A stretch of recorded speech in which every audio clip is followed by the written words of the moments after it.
Ce sera aujourd'hui ou jamais. Et tu es sûr que ça laisse pas de traces? Et le scandale? Tu imagines le scandale? Ça ne peut finir que d'une façon. Sans des monstres, Dieu n'aime pas les monstres.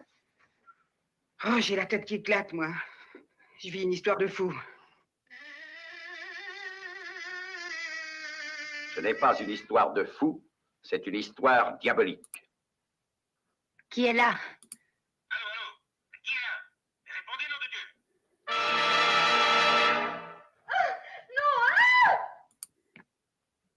Une baignoire, diabolique.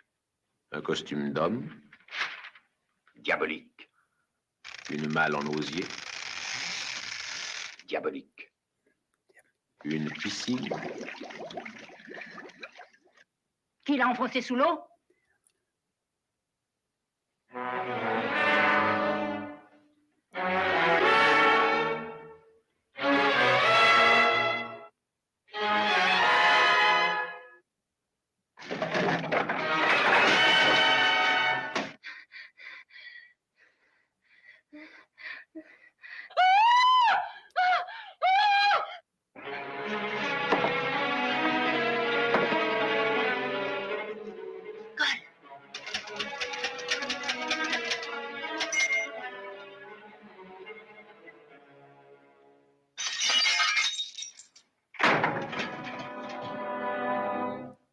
Qu'est-ce que c'est?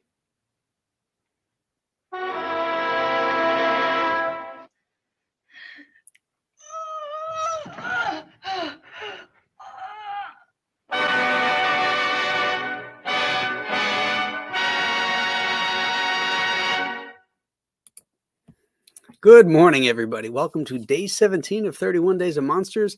I am your horrible host, Graham Nolan, and today we're going to talk about the French classic Diabolique, or Diabolique, as they say in French. Is this a monster movie? No. Is it a horror movie? No. Is it a science fiction movie? No. What it is a Hitchcock-like thriller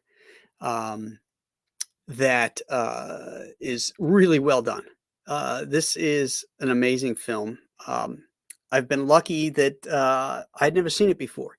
And there's a few of these in our list this year where I've put in here that I have not seen until we view them together. And there's been some stinkers. Obviously, I had to substitute one out and there's a couple more that are going to come up that I'm not subbing out because we're going to talk about them. But there's a few that I've seen now that I'd never seen that are outstanding, and you guys are going to love. This is one of them. If it feels like a Hitchcock film, it almost was. The screenplay for this, Hitchcock had bid on and lost out by one day. And you can see the influence that it must have, that the filmmaker who made it had on Hitchcock, because he unapologetically, I don't want to say steal, but he uses some of the techniques in here in obviously Psycho and in North by Northwest as well. So this was definitely a very influential film. Cinematography is amazing. The pacing is fantastic. I didn't know where this thing was going. You know, was this supernatural, or was this a crime story? What is this? And then it plays out really, really well at the end. The reason I came across this, I had heard about it, but I had never any interest in doing it until on Shudder they have this series called, I think it's the 101 Best Horror Movie Scares, and there's a sequence where this guy comes up out of the tub and his eyes are all rolled back, and he's and the wife of the dead guy is watching him rise up out of this tub, and that was one of the scenes.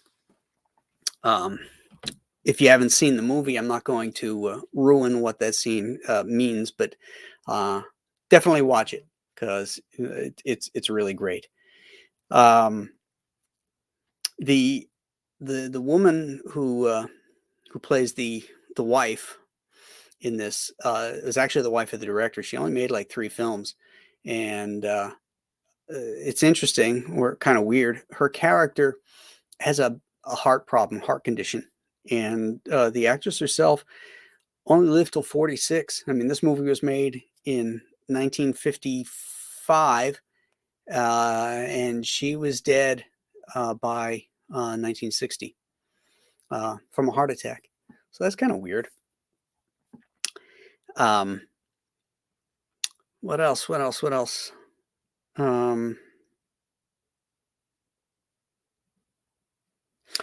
There's another Hitchcock tie in here. The man who plays the police inspector or the police investigator, older guy, also played Cary Grant's connection to the French underground in To Catch a Thief. That actor doesn't speak a lick of English, and when you watch To Catch a Thief, there's some very horrible dubbing. I mean, his mouth is moving a mile a minute and there's not a single English word coming out of it. There's a lot of, this kind of stuff or speaking behind things. I love that movie. Don't get me wrong, but every time he's on the screen, and he's a fantastic actor. Here he is in his native language, and he's really great. But in To Catch a Thief, it's pretty glaring. This isn't the first foreign film we've done. Obviously, we've done Godzilla movies. We've done Japanese films. We've done Korean films. But this is the first one that's an old one that we had to read subtitles for. I thought it was worth it because the ending is amazing. It's sort of one of those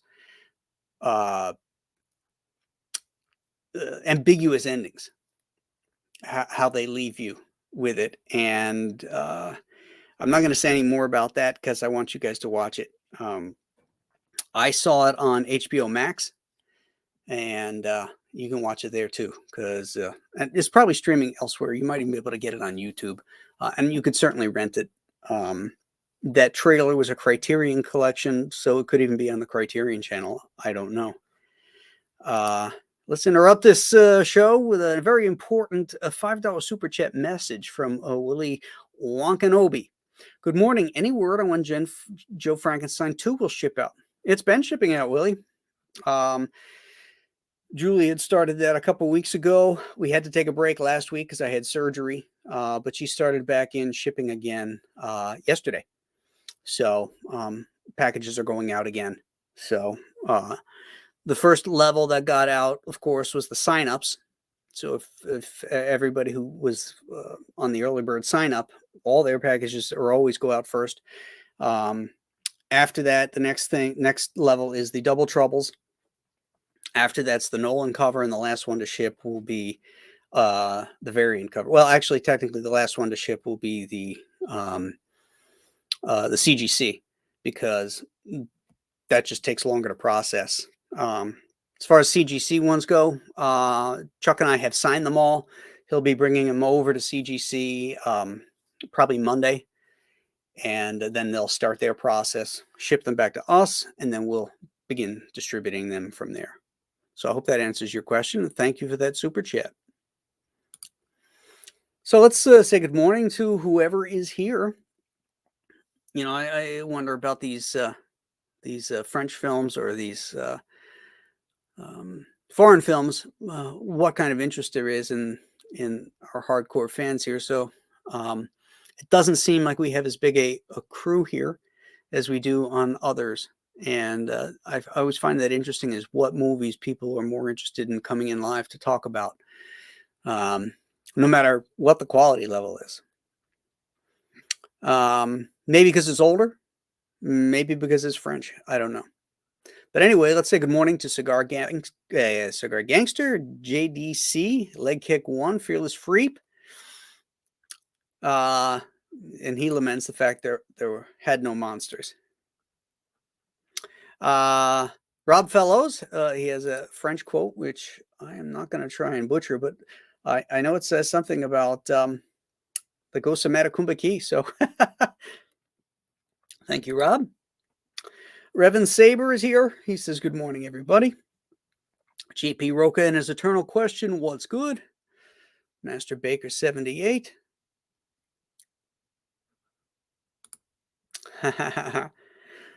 Some things are hard to swallow, and I'm not talking about the fish. Yeah, the story goes that the director actually gave her bad fish to eat to kind of get that acting out of her.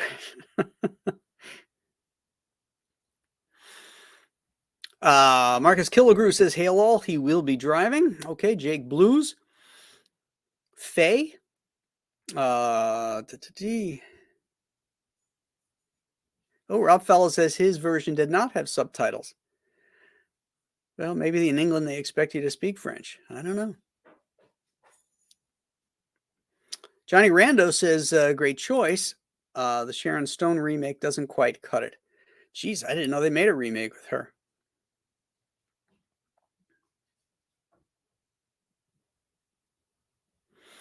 Fearless Freep didn't dig it. He says it took 30 minutes before anything happened. It wasn't scary at all.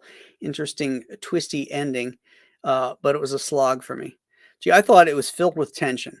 It's not violence per se, but there's a lot of tension, particularly after the deed is done. And this was very Hitchcockian, them trying not to get discovered. All the hurdles he throws in the way of the audience and the characters, I find fascinating. But everybody's mileage is different. Fearless Freep didn't dig it, but that's okay.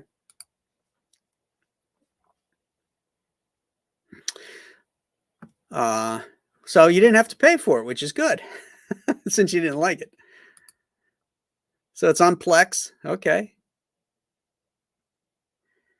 Yes. Thanks to everybody who helped push Andy over to Encore Draft over 100K. That's fantastic. We went on for a little bit on his show, and then the rest of the guys went over to the Kings, and then to Late Kings, and then to the Post Kings show, and really appreciate everybody coming to Andy's support and getting him over 100K. I had to tap out by 9 o'clock. I'm beat. I'm trying to get some work done now, slowly easing back into it since surgery. So, but when the body's healing, it tires you out. I'm good in the morning here, but by the evening, I'm toast.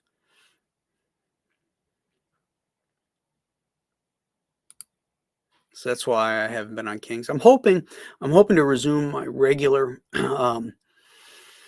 YouTubing again next week. So that would mean I'll make an appearance back on the Kings and start up my Storytellers and Independent Comic Showcase. Fingers crossed.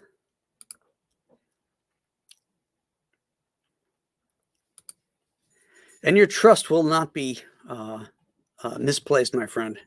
Thank you. Cigar Gangster says the first time you watched a foreign film with subtitles, it really held his attention. Once you get into it, you start to really like it because as opposed to dubbing. Personally, the first real subtitled film I ever saw was Das Boot. Yeah,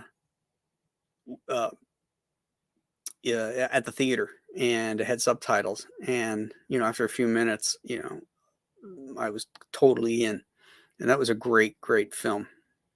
German submarine film.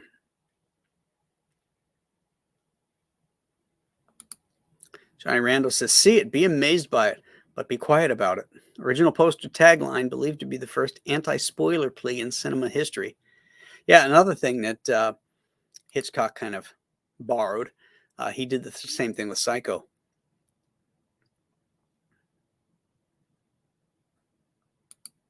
Leg Kick One, have you watched the Korean zombie series and a movie called The Kingdom on Netflix?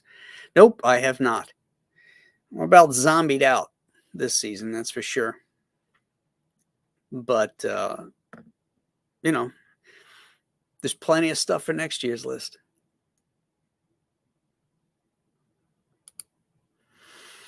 Cigar Gangster said, I found myself really annoyed with the wife. All the bad stuff her husband did to her wasn't strong enough to leave him.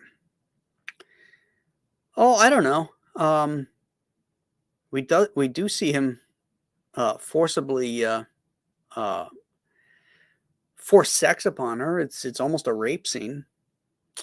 She didn't want it, and he forced himself on her. He was manipulative and degrading to her. There's indications that there was violence too.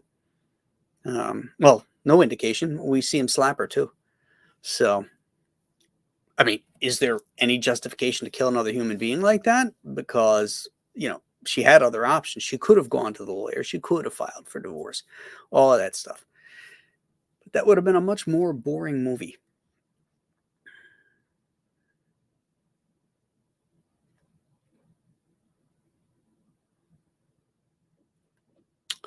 Well, Stippling Vaughan is here. Mind is fine. Body is rebuilding. Very, very frustrating. Yeah. They're all connected. All that stuff's connected. So the energy that's taking to regrow tissue and all that kind of stuff is energy. The energy your mind is using, either working or reading or staring at a screen. All that stuff is energy that's being used. More so than if you're completely healthy. So it does tire you out sooner.